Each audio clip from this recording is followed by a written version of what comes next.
හරි. Simple simplex method. Simplex method එක ගැන කිව්වොත් එහෙම අපි කලින් කතා කරා ග්‍රැෆිකල් මෙතඩ් එක ගැන.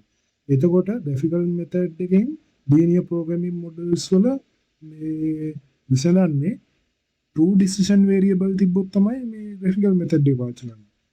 එතකොට මේකෙදි අපි simplex method එක පාවිච්චි කරන්නේ decision variable දෙකකට වඩා වැඩිපුර තියෙනවා නම් එතකොට තමයි අපි මේ simplex method එක පාවිච්චි කරන්නේ. අපි බලමු සාමාන්‍ය ගානක් කරන් මේ ගානෙන් බලමු කොහොමද මේ ගාන හදාගෙන යන්නේ කියන එක ගැන. simplex method එක පාවිච්චි කරලා. හරිද? එතකොට ඉස්සරෝම අපිට මේ වගේ ගාන බෙනවා. ඒ ගානේ මැක්සිමයිස් එක හොයන්න කියලා තියෙන්නේ. ඊට පස්සේ ඒකට අර graphical method එකේ වගේ අර වගේ දත්ත ටිකක් තියෙනවා මේ වගේ දේවල් වලට යටත්ව තමයි මේ ගාන විසඳන්න ඕනේ කියන එක. හරිද? එතකොට අපිට පළවෙනියටම ගත්ත හැකි අපි මේක ගත්තොත් එහෙනම් පළවෙනියටම step 1 කියලා. step 1 එක විදිහට ගත්ත හැකි අපිට initialization එක. ඒ කියන්නේ හිතන්න මේ ගන්න අපි maximize කියලා ගන්න මේ ප්‍රශ්න තියෙන්නේ. ඒ කියන්නේ z සමානයි 3යි x1 ධන 5යි x2 මේ ගාන හැටියට මේකනේ අපි maximize කරන්න තියෙන්නේ. එතකොට මේ කැලල අරන් අපිට අපේ අර දත්ත ටික තියෙන්නේ. ඒ දත්ත ටික හදා ගන්න පුළුවන් මෙන්න මේ වගේ ෆෝම් එකකට. ඊට පස්සේ 2x2 ධන s2 සමානයි 12. ඊට පස්සේ 3x1 ධන 2x2 ධන s3 18. හරිද? දැන් මේකෙදි මෙහෙම අර අපේ මේ ගත්ත මේ කෑලි වලට වෙනම s1 s2 s3 කියලා වෙනම variable තුනක් එකතු කරගෙන. හරිද? එතකොට අපි පළවෙනි එකට s1 කියන එක දානවා, දෙවෙනි එකට s2 කියන එක දානවා, තුන්වෙනි එකට s3 කියන එක දානවා. හරිද? ඊට පස්සේ මේ අද දාගත්ත දත්ත ටික අපි මේක ටේබල් එකකට දාගන්න ඕනේ. fill කරගන්න ඕනේ ටේබල් එක. හරිද? fill the table. දැන් මම මේ ටේබල් එකේ ආකෘතිය ගැන කියලා දෙන්න. හරිද? ඒ කියන්නේ සාමාන්‍යයෙන් අපිට මේ වගේ simplex method එකකින් හදන්න තිබ්බොත් අපි ඉස්සරෝම කරගන්නේ මේ වගේ දාගන්නවා ඒකට අදාළව අලුත් variable ටික. ඊට පස්සේ අපි ඒ variable ආශ්‍රයෙන් ඒ කියන්නේ ඒ variable ඇසුරු කරගෙන වගුවක් හදා ගන්න ඕනේ. හරි.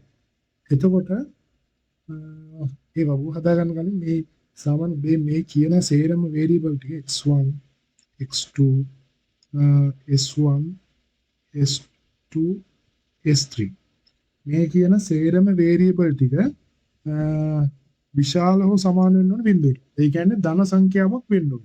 හරිද? හරි. ඊට පස්සේ අපි යන් step 2 එකට.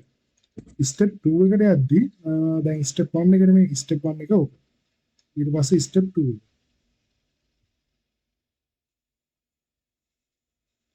step 2 එක විදිහට ගත්තාම step 2 එකේදී අපි කරන්න තියෙන්නේ මේ ගත්ත variable ටික අපි ඒවට අගයන් දාගන්නවා කරන්න. හරිද? එතකොට මේ ගත්ත variable වලට අගයන් දාගද්දි අපි x1 වලටයි x2 වලටයි ඒ දෙක බිඳුවක් කරගන්නවා. හරිද? x1 and x2 කියන එක බිඳුවක් කරගන්නවා. ඊට පස්සේ මේ x1 x2 කියන එක බිඳුවක් කරගත්තොත් ඒකෙන් අපිට එනවා s1 s2 s3 කියන වලට අගයන් හොයාගන්න පුළුවන්. හරිද? එතකොට මේකෙදි අපිට කරන්න තියෙන්නේ දැන් මේ x1 කියන එක බිඳුවක් වුණොත් s1 කියන එක 4ක් වෙනවනේ. එතකොට 4. මෙතනදී x2 කියන එක බිඳුවක් වුණොත් s2 කියන එක 12ක් වෙනවා. මේකෙදි මේ දෙකම බිඳුවක් වුණොත් s3 කියන එක 18ක් වෙනවා. හරිද? හරි. ඊට පස්සේ ඕම ගන්න. හරිද? මේ බේසික් variable ටික විදිහට ගන්නවා. හරිද? මේ නිව්වට කියන්නේ non basic variable කියලා.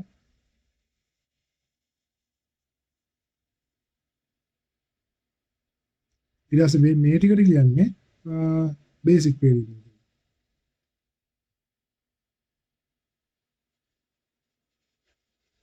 හරිද? මේ non basic variable always set as 0. හරිද?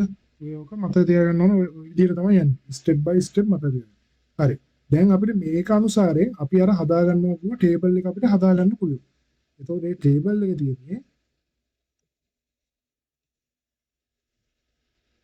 මෙන්න මේ වගේ ටේබල්. මොකද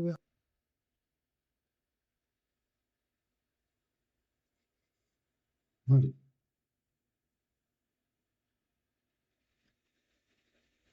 ඊට පස්සේ මේ ටේබල් එක අපි පුරව ගන්න තියෙනවා අපි ගත්ත අර හදාගත්ත දේවල්. අපි ඉස්සරවම ටේබල් එකේ අංක දා ගන්නවා. මෙතන දා ගන්නවා ටේබල් එකේ අංක කියන එක. මේ පළවෙනි ටේබල් එකේ ඉඳලා 1 කියලා දා ගන්නවා. අපි මෙතන පටන් ගන්නවා x1 x1 x2 ඊට පස්සේ s1 s2 s3 ඊට පස්සේ මෙතෙන් දා ගන්නවා r h s කියන එක. ඊට පස්සේ පල්ලෙහාට දා ගන්නවා මෙතෙන්ට s1 s2 s3 කියන එක සහ අන්තිමේටම දා ගන්නවා z කියන එක. හැබැයි මේ z කියන එක අපි දාගන්නේ ඍණ එකක් විදියට. ඍණ z විදියට තමයි දාගන්නේ. හරිද? ඒ කියන්නේ මේ මම අන්තිමේටම ඇයි දාගන්නේ කියන එක කියන්න දැනට ඔහොම තියාගන්න. හරිද? හරි. ඊට පස්සේ දැන් අපි මේ අපි ගත්ත දත්ත ටික පුරවගෙන යන්න තියෙනවා. හරිද? එතකොට අපි මේ ගත්ත දත්ත ටික පුරවගෙන යන්නේ අපිට මේකේ පුරව ගන්න පුළුවන් S1 කියන එකේදී ඒකේ RHS වෙන්නේ 4යි. ඊට පස්සේ S2 එකේදී RHS වෙන්නේ 12යි. ඊට පස්සේ S3 වල 18යි. හරිද? මේ 4 12 18. විතර 12 18. හරිද? ඊට පස්සේ අපි සාමාන්‍ය විදිහට අර සමීකරණ ටික පුරවන්න යන්න තියෙනවා. දැන් මේකෙදි වෙන්නේ x1 එකයි s1 එකක් තියෙනවා RHS බිඳුවක්. එතකොට x1 එකක් තියෙනවා. ඊට පස්සේ s1 එකක් තියෙනවා. හරිද? අනිත් සේටුවන් බිඳු දාගන්න. එච්චරයි. ඊට පස්සේ දෙවෙනි එකේදී තියෙන්නේ x2 දෙකක් තියෙනවා s1 එකක් තියෙනවා. එතකොට ඒක දාගන්නේ x2 දෙකක් තියෙනවා s2 එකක් තියෙනවා. හරිද? අනිත් ඒවා බිඳු දාගන්න. ඊට පස්සේ තුන්වෙනි එකේදී තියෙන්නේ x1 3යි x2 දෙකයි s3 එකයි. එතකොට මේකෙදි වෙන්නේ s1 3යි x2 දෙකයි s3 එකයි. මොන විදියට තමයි පුරව ගන්න තියෙන්නේ. හරි. ඊට පස්සේ දැන් අපිට කරන්න තියෙන්නේ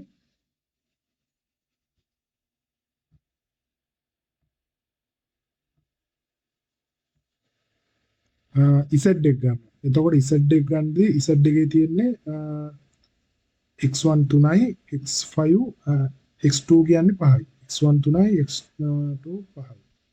3යි 5යි මේ ටික සේරම බිඳු. හරිද? ඔහොම තමයි අපි මේ පළවෙනි විටම වගුව හදාගන්නේ. මේක තමයි අපේ පළවෙනි වගුව.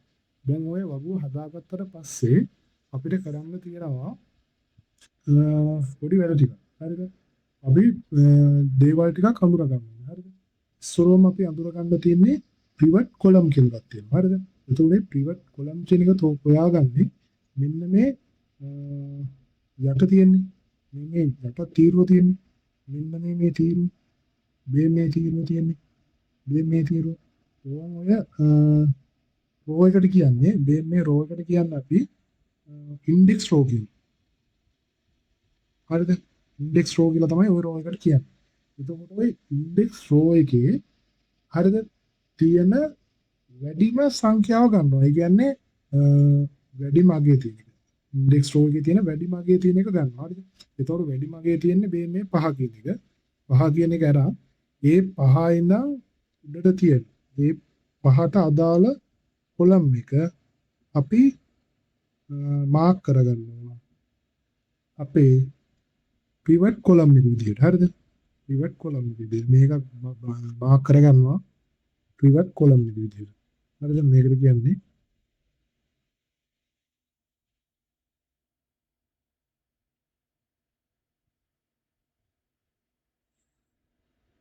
හරිද? pivot column කියලා තමයි ඔකට කියන්නේ. ඊට පස්සේ අපිට හොයාගන්න තියෙනවා pivot row එක. හරිද? දැන් අපි pivot column එක හොයාගත්තානේ. එතකොට අපිට ඊළඟට තියෙන්නේ pivot row එක හොයාගන්න. column එකක් තියෙනවා නම් ඒ pivot එකට අදාළව row එකක් තියෙන්නත් ඕනේ. හරිද? එතකොට මේ pivot row එක හොයාගන්නේ ඒකට පොඩි සමීකරණයක් වගේ එකක් තියෙනවා. ඒක සමීකරණයක්වත් නෙවෙයි. ඒක සමීකරණයක් වගේ තමයි. ඒක pivot row එක හොයාගන්නේ මේ RHS column එකේ value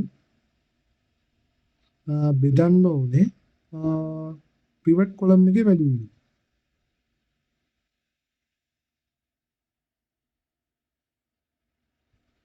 හරිද? ඒ කියන්නේ මේ RHS column එකේ තියෙන value ටික මේ RHS column එකේ තියෙන values බෙදන්න ඕනේ මේ pivot column එකේ තියෙන value වලින්. හරිද? එතකොට අපිට එනවා හිතන්න පළවෙනි එක එනවා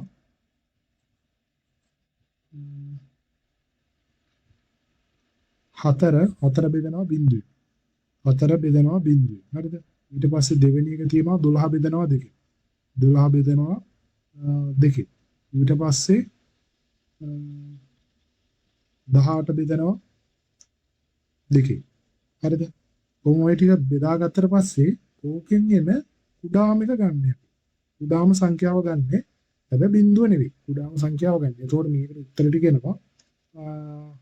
මෙතන බිංදුවයි 6යි 9යි. හරිද? ඔන්න වගේ උත්තර ටිකක් එනවා. එතකොට මේකේ තියෙන කුඩාම එක මෙන්න මේ 6 කියන එක. හරිද? එතකොට අපි 6 කියන එක අරන් ඒ 6 කියන එක අදාළ වෙන මේ රෝ එක ගන්නවා. හරිද? 6 කියන එක අදාළ වෙන රෝ එක ගන්නවා. එතකොට මේ 6 කියන එක අදාළ වෙන රෝ එක තමයි මේ 12 තියෙන S2 රෝ එක. හරිද?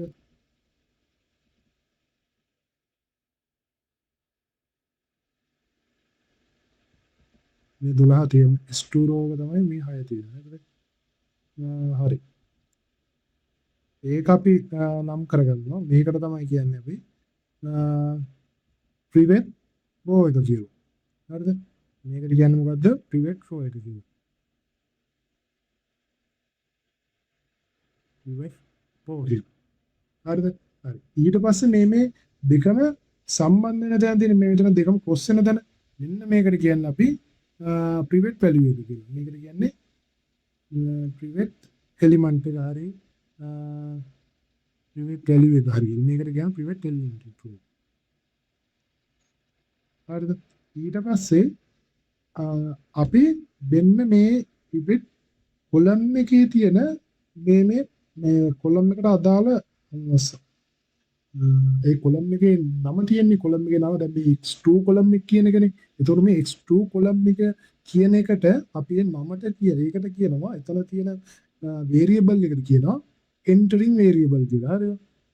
entering හරිද? ඊට පස්සේ මෙන්න මේ pivot row එකේ තියෙන ඒකට අදාළ නම තියෙන මේ variable එකට කියනවා මේකට කියන්නේ leaving variable කියලා. හරිද? leaving variable කියලා තමයි ඕකට කියන්නේ. දැන් ඕම ওই ටික මේ හරියට මතක තියාගන්න. හරිද? හරියට මතක තියාගන්න කියන්නේ ඉස්සරෝම අපි පළවෙනි ස්ටෙප් එකේදී කරන්නේ මේ වගේ අලුත් S1 S2 S3 කියන value එකක් එකතු කරගන්නවා. මේක විසඳගෙන යන්න ඕනේ. හරිද? ඊට පස්සේ ඒකට අදාළව non basic variable බිඳුවට සෙට් කරලා ඒකෙන් අපි හොයාගන්නවා මෙන්න මේ S1 S2 S3 කියන අගයන් තුන. හරිද? ඊට පස්සේ ඒ කියන්නේ මේ basic variable ටික හොයාගන්න. ඊට පස්සේ අපේ පළවෙනි වගුව අපි අඳින්න පටන් ගන්නවා.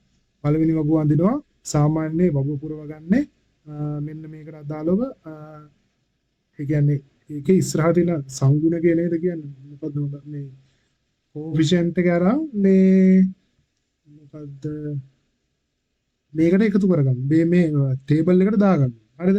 මේ table එකට දාගන්නවා මේ අදාළ සමීකරණ හතරටම අදාළ.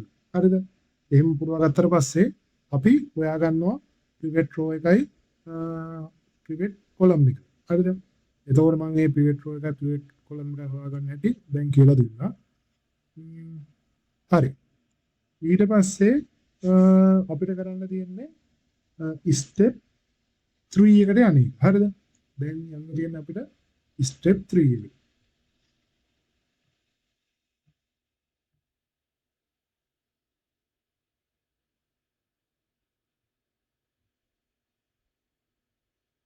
හරිද? step 3 එකේදී වෙන්නේ අපිට හොයන්න තියෙනවා new pivot row එක. හරිද? ඒ කියන්නේ දෙවෙනි column එක. දෙවෙනි table එක. අපි දෙවෙනි table එක දෙවෙනි වගුව ගහ ගන්න තමයි අපි යන්නේ. ඒතකොට මේ දෙවෙනි වගුව ගහ ගන්න කලින් අපි ඉස්සරම හොයාගන්න ඕනේ new pivot row එක. හරිද? මේ new pivot row එක හොයාගන්න ඕනේ අපි දෙවෙනි වගුවට යන්න කලින්. ඒතකොට මේ new pivot row එක හොයාගන්නේ all pivot row එක තියෙන්නේ. all pivot row එක බෙදන්න ඕනේ pivot element එක. හරිද? ඒ කියන්නේ මේක මතක තියාගන්න ඕනේ. මේක මතක තියාගන්න ඕනේ කොහොමද කරන්නේ කියලා. මේක සමීකරණයක්. එතකොට මේක තියෙන බින්න මේක තමයි pivot row එක. all pivot row එක තමයි ඔය තියෙන්නේ. හරිද? එතකොට all pivot row එක අරන් අපි ඒක බෙදන්න ඕනේ pivot element එක. හරිද? එතකොට අපිට දෙවෙනි වගුව හදාගන්න පුළුවන්.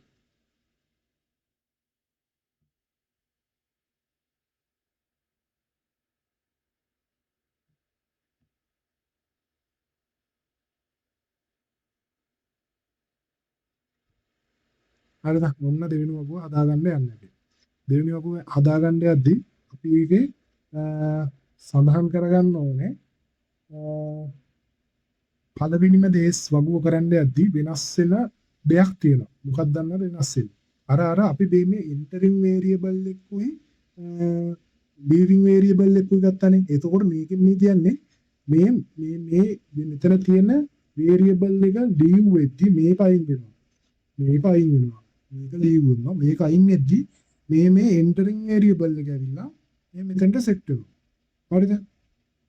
ඕක සෙට් වෙනවා. එතකොට ඕකයි ඔය ලීවිං වේරියබල් එක එන්ටරින් වේරියබල් එක කියන්නේ. හරිද?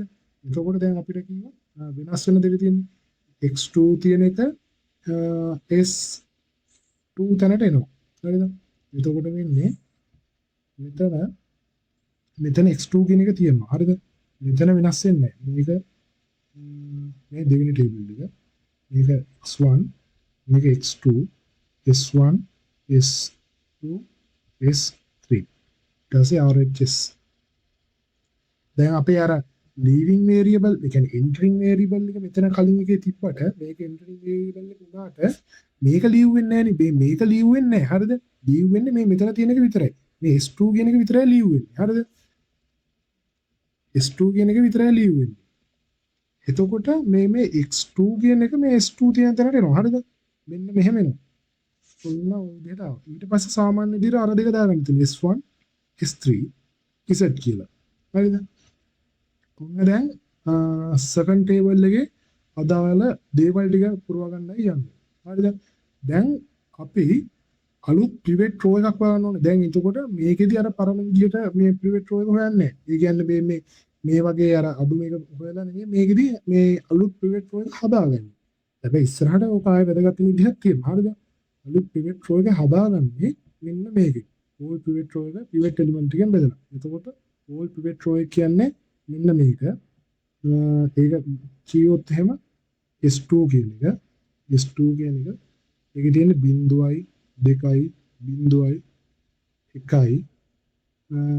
0.12 ඔන්නම තියෙන්නේ. එතකොට ඕක බෙදා ගන්න ඕනේ pivot element එක. ඒ කියන්නේ දෙකේ. හරිද?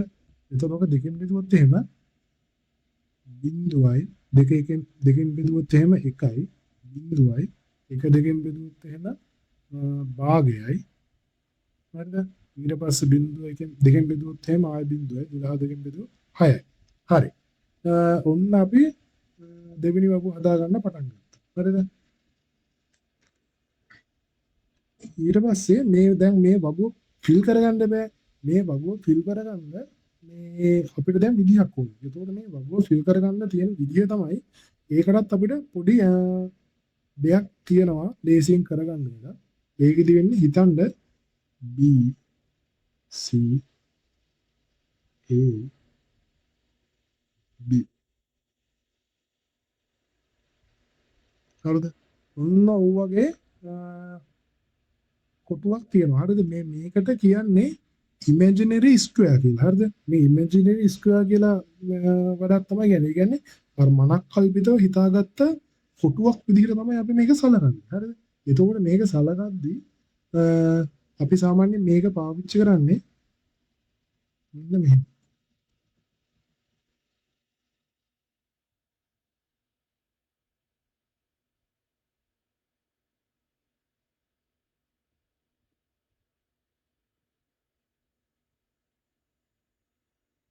ඔන්න ඔය වගේ තමයි සිද්ධියක් තමයි තියෙන්නේ. හරිද? ඉතින් මම මේක පාවිච්චි කරන්න කොහොමද කියන එක කියලා දෙන්නම්. හරි. ඊට පස්සේ අපිට කරන්න තියෙන්නේ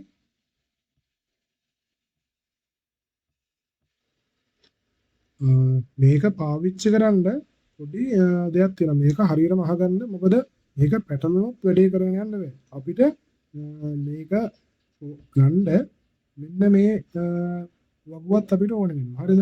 අපි ඒ හින්දා මේ වගුව අපහම ගමු. මේ වගුවත් වෙන්න. හරිද?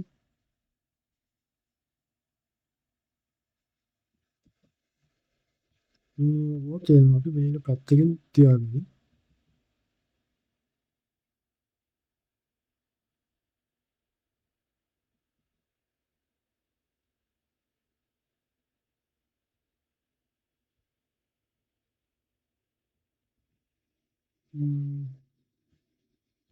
සම්පූර්ණ මේ වගේ අර පැත්තකින් තියන්නේ. මේක පොඩි ක්ලීන් අප් ටිකක් කරන්න. හරි මේ තියෙන අපේ වගුව. ඒකෝට මේ තියෙන මේ පරණ වගුව. මේ තමයි පළවෙනි ටේබල් එක. 1 එක. හරිද? මේ ටේබල් 1 එක. ඒකෝට මේකෙදි අපි කරන්නේ මේ ඉමේජිනරි ස්ක්වයර් එක කියන්නේ හරිද? දැන් හිතන්න අපිට පුරව ගන්න තියෙනවා මෙන්න මේ තැන කියමුකෝ. දැන් මේ පළවෙනි එක කියමුකෝ. මේ පළවෙනි එක පුරව ගන්න තියෙනවා. හරිද? මේ පළවෙනි කොටුව පුරව ගන්න තියෙනවා. ඒකෝට මේ පළවෙනි කොටුව පුරව ගන්න නම් අපිට මොකක් හරි දෙයක් තියෙන්න බෑ විදියක්. ඒතකොට ඒක තමයි මේ ඉමේජිනරි ස්ක්වයර් කියන එක පාවිච්චි කරන්නේ. මේක පාවිච්චි කරලා අපි හැම වෙලාවෙම යන්නේ මේ පිවට් එලිමන්ට් එකත් එක්ක තමයි යන්නේ. මේ පිවට් එලිමන්ට් එකත් එක්ක තමයි යන්නේ. එතකොට මේක තමයි මේ මූල ලක්ෂය කියලා හිතාගන්න. හරිද? මේක මූල ලක්ෂය කියලා හිතාගෙන මේ මූල ලක්ෂය සහ මේ පිවට් රෝ එක කලින් එකේ පිවට් රෝ එක මූලික කරගෙන තමයි වැඩේ කරගන්නේ. එතකොට හැම වෙලාවෙම මේ වගේදී මේ A කියන්නේ 2යි. හරිද? මේ A 2 කියන්නේ මේ මෙතන මේ පිවට් රෝ එක කියන්නේ මේ 2 කියන්නේ. හරිද? හරි. ඊට පස්සේ දැන් හිතන්න මේකෙදි අපි පළවෙනි මේක හදාගන්න තියෙනවා නම් මේ පළවෙනි කොටුව හදාගන්න තියෙනවා නම් අපිට කරන්න ඕනේ මෙන්න මේ පිවට් රෝ එකේ මේ තැන් දෙක සලකනවා. හරිද? එතකොට මේ තැන් දෙකයි ඊට පස්සේ මෙහෙම මේ පිවට් රෝ එකත් එක්ක එකතු කරලා අපි කොටුවක් ගහගන්න. එතකොට මේකට තමයි ඉමේජිනරි ස්ක්වයර් එක කියන්නේ. ඒ කියන්නේ මේ මූල ලක්ෂ්‍ය කරගෙන ඕනම කොටුවක් ගහගන්න. මේක තමයි ඉමේජිනරි ස්ක්වයර් එක. හරිද?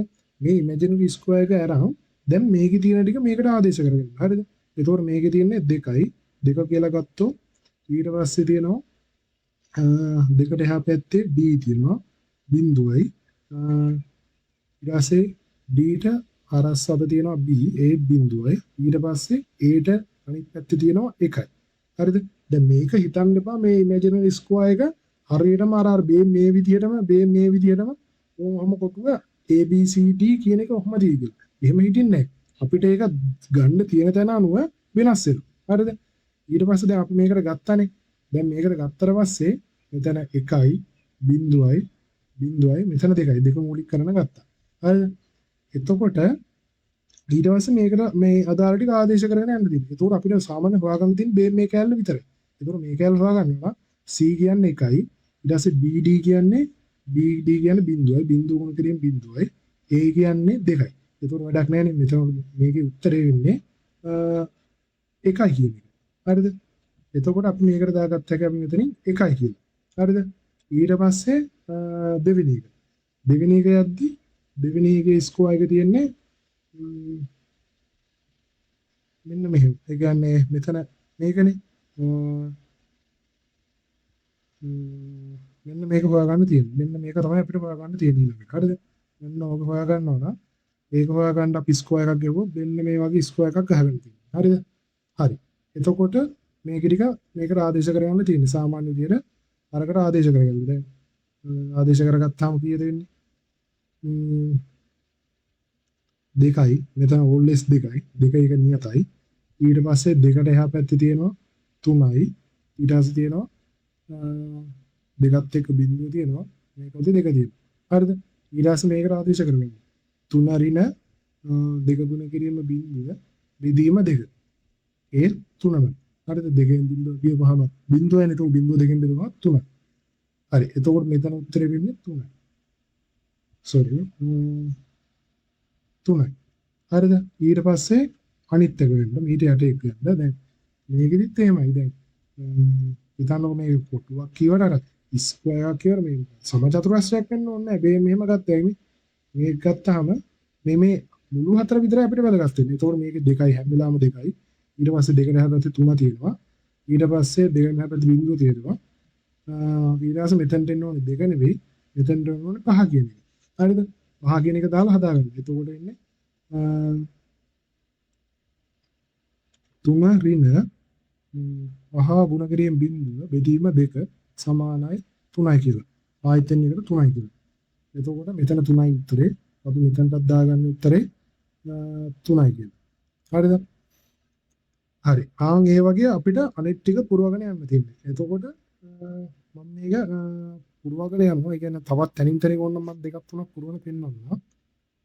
හිතන්න අපිට මෙතන කියමු මේ මෙතන පුරව ගන්න තියෙනවා. මේ කැලේ පුරව ගන්න තියෙනවා කියමු. එතකොට ඒ කැලේ පුරව ගන්න ඕන නම් මේකේ තියෙන්නේ S3 වල S3 කියන එක. හරිද? S3 වල S3 කියන්නේ මෙන්න මේක.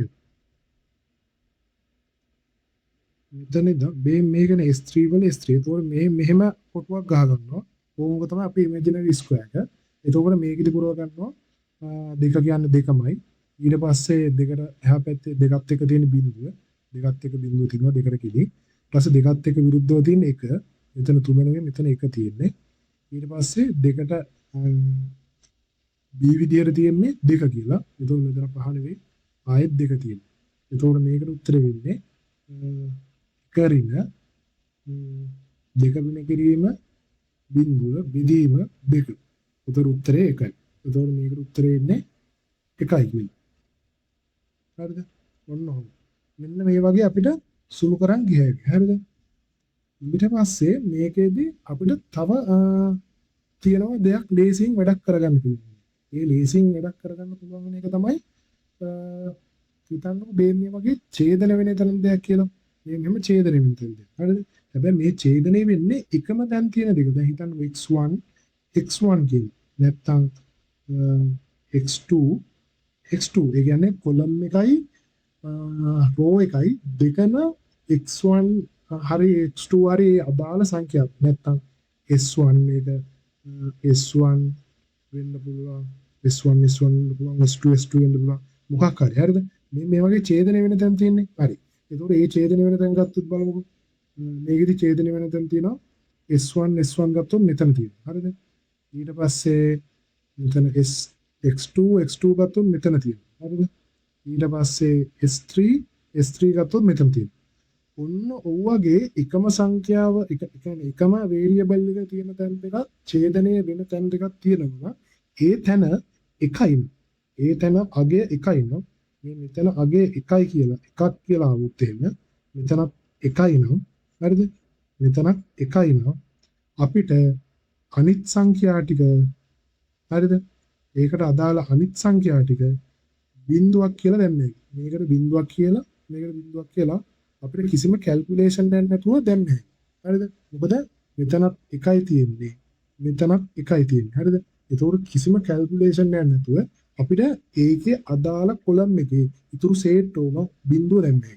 එතකොට මේ වගේ හොයද්දී හරිද? මේ වගේ හොයද්දී ලේසිම විදිය අර වගේ ඡේදනය වෙන තැන ටික ඉස්සෙල්ලා බලන්න. හරිද? S3 S3 තියෙන තැන් S1 S1 තියෙන තැන් ආන්ගේ ඡේදනය වෙන තැන් බලන්න. ඊට පස්සේ ඒ ටික දාගන්න. එතකොට මෙතන මේ කොලම් දෙකක් ලේසියෙන්ම අපිට පුරව ගන්න පුළුවන්. කිසිම මේ කැල්කියුලේෂන් එකක් නැතුව. හරිද? ඊට පස්සේ ඉතුරු ටික පුරව ගන්න කොහොමද? ඉතුරු ටික අනිවාර්යෙන් මේ මැනුවලි ඔයගොල්ලන්ට හදා ගන්න වෙනවා. හරිද? හරි. තව එකක් මම ඕන උදාහරණයක් විදිහට ගන්නම්. මේක හිතන්න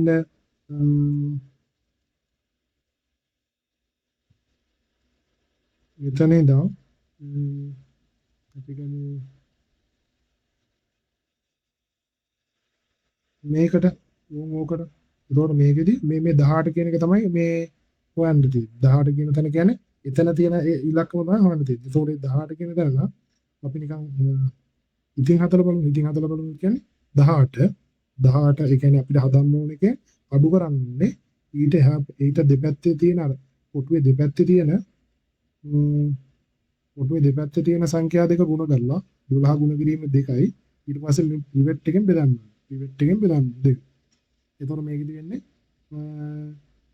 12 වරක් 2 24 24 දෙකෙන් බෙදුවොත් 12යි 18න් 12 ගියපුවාම උත්තරේ 6. හරිද? එතකොට උත්තරේ මෙතෙන්ට ඉන්නේ 6යි කියලා. උත්තරේ 6යි කියලා. ඔන්න ඔය වගේ අපිට උත්තර ටික ගත්ත හැකි. මම උත්තර ටික දැනට දාන්නවා. 30යි මෙතෙන්ට උත්තරේ 4ක් ඉන්නවා. හදලා බලන්න මේ උත්තර ටික එනවාද කියලා. මෙතෙන්ට බිඳුවක් එනවා. මෙතෙන්ට ඍණ එකක් එනවා. මෙතෙන්ට අවුරුදු තියෙන දෙකක් එනවා. එතෙන්ට බිඳුව එකක් එනවා. හරිද? දැන් මේ මෙතන එක කියන එක දැන් මෙතන හොයාගමුකෝ. දැන් මෙතන එක කියන එක මම දැම්මකනේ. ඒතකොට මේක කියන එක හොයාගත්තොත් මේකනේ.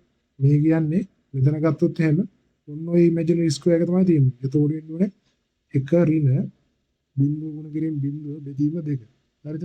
එතකොට මොනවත් එකයි උත්තරේ. එතකොට මෙතන උත්තරේ එකයි නෝ. මෙතන උත්තරේ එකයි නෝ. මේ යට ටික අනිවාර්යෙන් බිඳුව වෙන්න ඕනේ. හරිද? ඔන්න ඔය ටික තමයි කරන්න තියෙන්නේ. හරිද? දැන් ඊට පස්සේ අපිට මෙන්න මේ වගේ වැඩේ කරගෙන ගියයි. මේ වගේ වැඩේ කරගෙන යද්දී දැන් මේකෙදිත් අපිට හොයා ගන්න ඕනේ. දැන් අපි අලුත් එකක් හොයාගත්තට මේ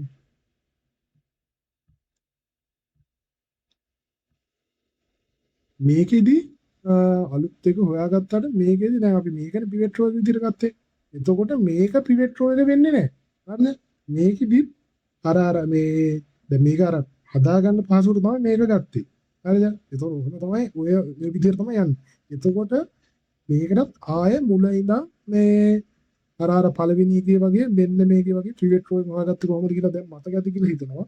එතකොට ආන්ගේ විදිහට බලන්න. මතක නැත්තම් මම ආයෙ පාරක් කියලා දෙන්නම්. මේකේ පිවට් රෝ එක හොයන්නේ මෙන්න මේ ටික ගන්නවා. ඒ කියන්නේ ඉස්සරෝම කරන්න තියෙන්නේ පිවට් රෝ එක නෙවෙයි පිවට් කොලම් එක හොයාගන්න. පිවට් කොලම් එක හොයාගන්න කොහොමද? මෙන්න මේ ටික ගන්නවා. ඉන්ඩෙක්ස් රෝ එක. ඉන්ඩෙක්ස් රෝ එක අරන් ඒ ඉන්ඩෙක්ස් රෝ එකේ තියෙන වැඩිම සංඛ්‍යාව තියෙන එක ගන්න. හරිද? ඉන්ඩෙක්ස් රෝ එකේ වැඩිම සංඛ්‍යාව තියෙන මේ 3 කියන එක. හරිද?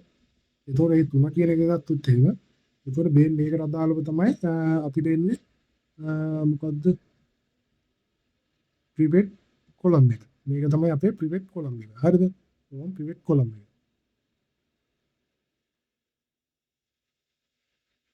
හරිද? ඊට පස්සේ පිවට් රෝ එක හොයාගන්නේ.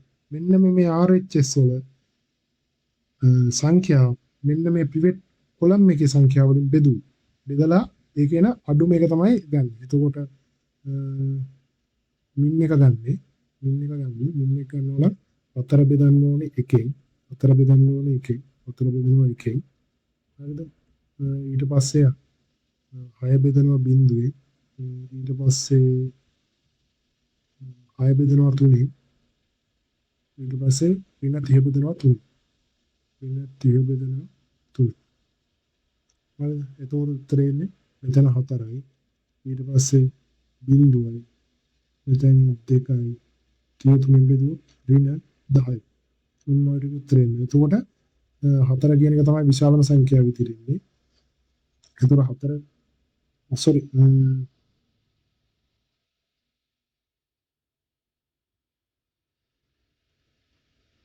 කුඩාම සංඛ්‍යාව වනේ අපි විශාලම සංඛ්‍යාව නෙවෙන්නේ. දෙක කියන එක තමයි කුඩාම සංඛ්‍යාව විදිහට. ඒතකොට දෙක තියෙන්නේ මෙන්න මේක බෙදුවොත් 6 බෙදීම 3 බෙදුවොත් 6 බෙදීම 3 කියන්නේ මෙන්න මේක. එතකොට ඒකට අදාළව කොලම් එක තමයි කොලම් රෝ එක තමයි පිවට් රෝ එක. මේක තමයි අපේ පිවට් රෝ එක. මේ තියෙන පිවට් රෝ එක.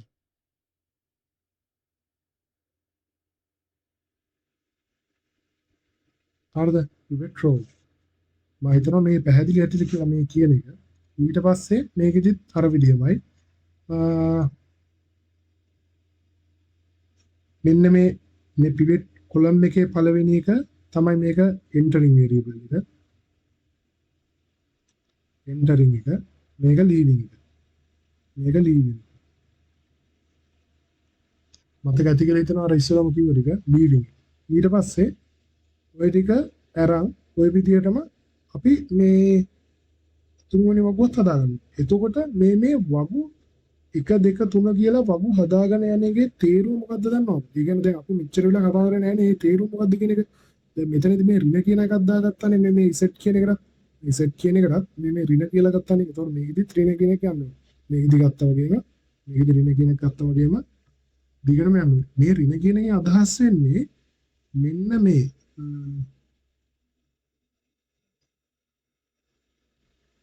මෙන්න මේ තියෙන්නේ මෙන්න මේ ඉන්ඩෙක්ස් රෝ එකේ වැලියු ටික. මේ ඉන්ඩෙක්ස් රෝ එකේ වැලියු ටික තියෙන්නේ. මේ ඉන්ඩෙක්ස් රෝ එකේ තියෙන වැලියු ටික සේරම ඍණ වෙන්නේ. හරිද? අපිට සේරම ඍණ වුණාම තමයි මැක්සිමයිස් වගේක් විදිහට ගන්න පුළුවන්. හරිද? එතකොට අපි මේක ඔය සමහරක් කට්ටිය මේක ධන ඍණ කරගෙන පළවෙනි පාර ඒක ධන කරගන්නවා.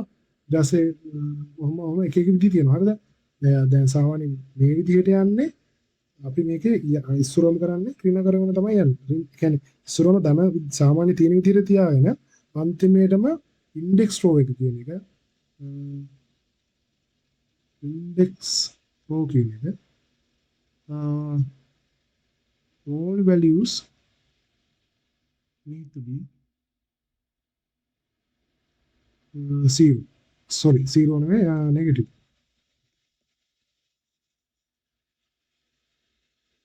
හරිද? සේරම නෙගටිව් වුණාම තමයි අපිට ගන්න පුළුවන් මේක 0 then we can take the values as optimal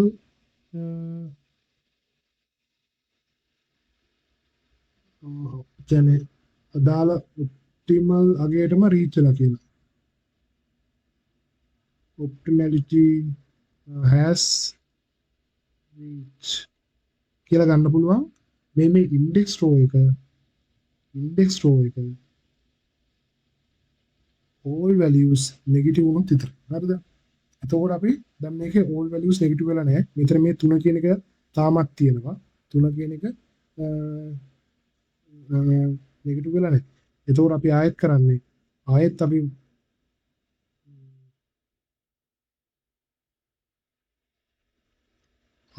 මේක අරන්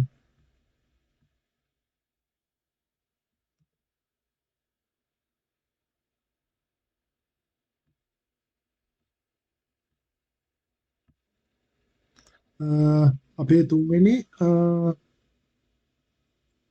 වගුව හදාගන්න. තුන්වෙනි ටේබල් එක හදාගන්න. මොකද මෙතන Z කියන එක ඍණ වෙලා නැහැ. මුළු ඉන්ඩෙක්ස් රෝ එකම ඍණ වෙනකම් අපි ඔය වගුව වැඩේ මේ කරන වැඩේ කරගෙන යනවා. හරිද?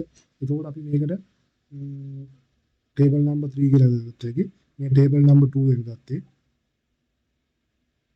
2 එක ගත්ත ලේසියට මෙතන අපිට බලා ගන්න ලේසියට ඊට පස්සේ මෙතනත් අර විදිහටම පුරව ගන්නවා x1 x2 x3 sorry s1 s2 s3 ඊට පස්සේ මෙතනදී දැන් ඔබ බලන්න ඕනේ ලීවිං එකයි එන්ටරින් එකයි මොකද මේකෙදි මේක තමයි entering variable එක. මේක තමයි leaving variable එක. එතකොට S3 වෙනවා S1 වෙනවා. එතකොට S3 කියන එක X1 වෙනවා. ඊට පස්සේ අපේ X2 කියන එක තමයි කලින් තිබ්බේ S1. S1 S1 S2 S3. හරිද? ඊට පස්සේ මෙතන රිලේෂන් නයි. හරි. දැන් අපි පුරවගෙන යන්න තියෙන්නේ. ඒකෝර අපිට කරන්න තියෙන්නේ pivot row එක හොයාගන්න ඕනේ. පළවෙනි pivot row එක හොයාගන්න. pivot row එක නම් මේක නම් මේක. ඒකෝර මේක pivot element එකෙන් බෙදන්න. මේක pivot element එකෙන් බෙදුවාම pivot element එක කියන්නේ මේකෙදි මෙන්න මේ 3 කියන එක. මෙන්න මේ 3 කියන එක තමයි pivot element එක. ඒකෝර මේ සාමාන්‍ය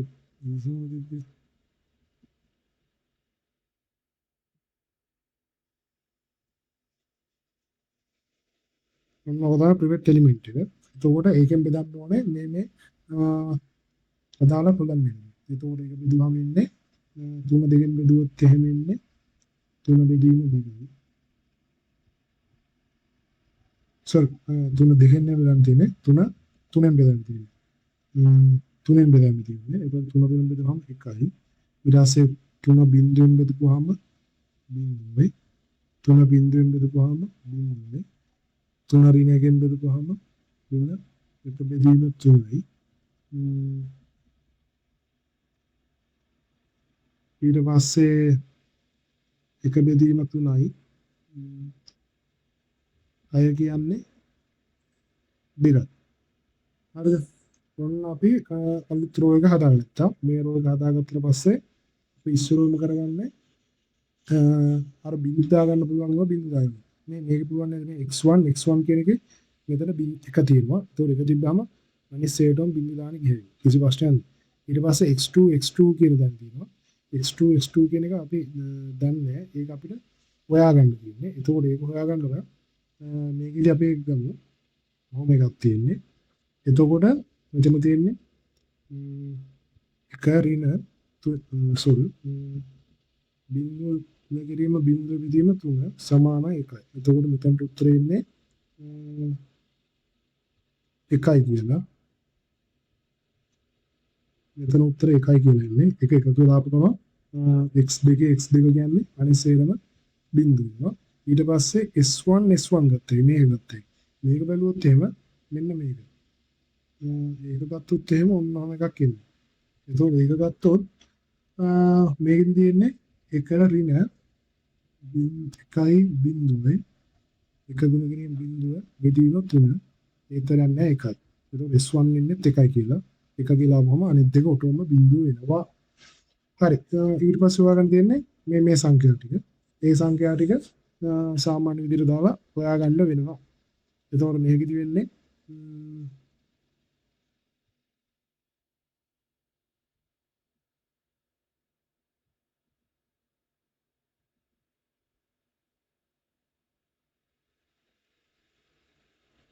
හරිද? මේකෙදි වෙන්නේ S2 එක. S2 කියන්නේ මෙහෙම. ඕක හොයාගන්න තියෙන්නේ. එතකොට ඕක හොයාගත්ත මෙතන ඉන්නේ බිංදුවයි. බිංදුවෙන් අඩු කරන්න ඕනේ. බිංදුවෙන් අඩු කරන්න ඕනේ. එක ගුණ කිරීම 1 බෙදීම 3. එතකොට ඉන්නේ සමාන ඍණ 1ට 3. එතකොට මෙතනට එන්නේ ඍණ 1ට 3.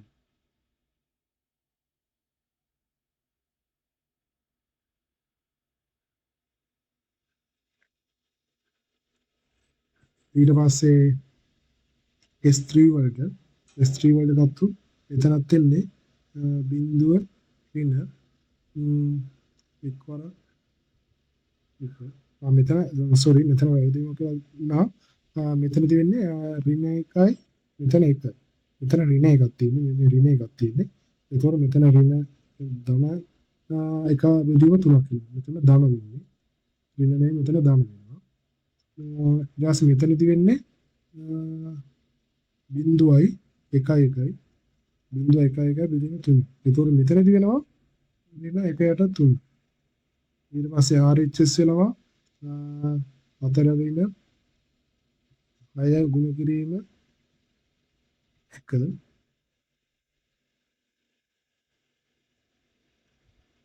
6 කිරීම එක බෙදනවා 3. එතකොට 4 අරින 6 වරක් ඉඳ 6යි 6 3න් බෙදුවම 2යි. එතකොට මෙතනට එන්නේ 2යි කියලා. ඔය වගේ අපි සුළු කරගෙන ගියොත් 6යි 2යි ඍණ 36යි ඍණ 1යි ඍණ 3 බෙදීම 2යි 1 බෙදීම 2යි බිංදුව. ඔන්න ඔය වගේ උත්තර ටිකක් එනවා. හරි.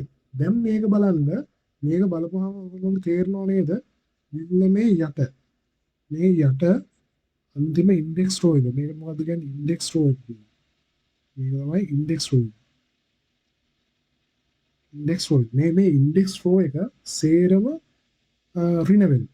මේ සේරම ඍණ වෙලා කියන්නේ අපිට මෙතනින් නවත්ත හැකි.